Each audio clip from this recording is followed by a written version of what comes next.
So hello guys, welcome back to my channel again. This is Multivan 3H. So ngayon may papakita ko sa inyo na unit na binalik sa amin kasi pinagawa. Under pa po siya ng warranty. Tapos ang problema naman nito is minor lang.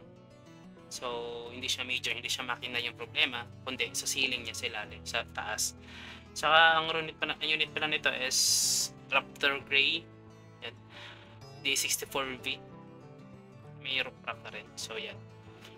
Ito yung naging problema sa ceiling niya kasi nung dati diretso siya takip. Walang tahi. Tapos ito diamond na.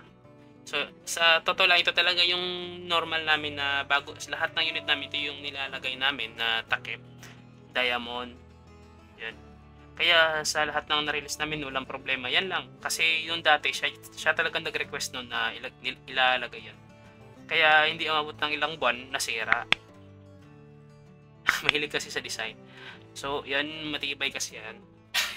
So far sa lahat ng nirelease namin, wala pang naging problema sa ceiling. At saka sabi niya, wala namang problema sa makina nito. Ang problema lang talaga yun sa ceiling. Tapos yan, tinatanggal namin sa gilid lahat ng mga nakalagay. Ayun. So, normal lang talaga guys na magka-problema kapag ganito bibilin mo. Basta wag lang yung makina kasi may narinig ako yung iba ang problema yung makina talaga hindi na tumatakbo, ni-overhaul pa nila. Kaya mag-ingat kayo dyan, mag-ingat kayo bumili sa mga shop na ganyan kasi hindi na naayos yan. Maliban na lang siguro kapag kakilala nila, di ba? So sana ito sa amin bago i-release yan para wala maging problema, aayusin namin yan yung unit. Bago i-release namin yan, i-test drive talaga namin yan tsaka titingnan yung makina.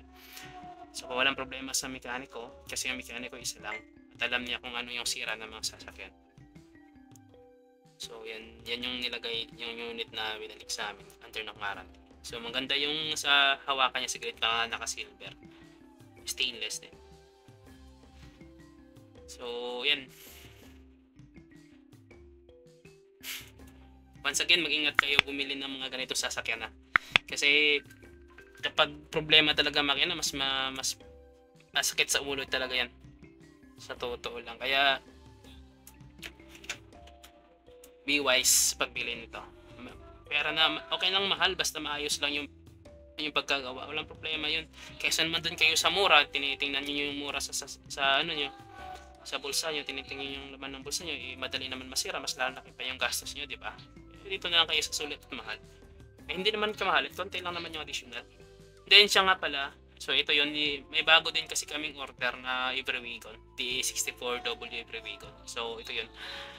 So nakapintura na green yata to, di ba? Ayun. Oh, green. So Every Wagon naka-green. Yan yung harap na. Yun, maganda di ba? At siya nga pala, ang gamit pala namin na pintura is urethane paint. Yan, urethane paint. So, for matagal naman talaga masira ang urethane. Matibay ito. Ayun, sa Every Wagon.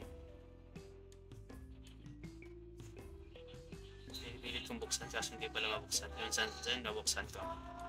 So, yan, hindi pa siya tapos.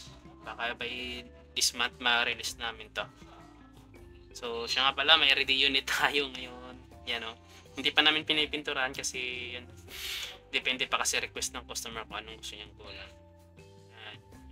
Matic po yan. Yun. Sa mga naghahanap dyan yan.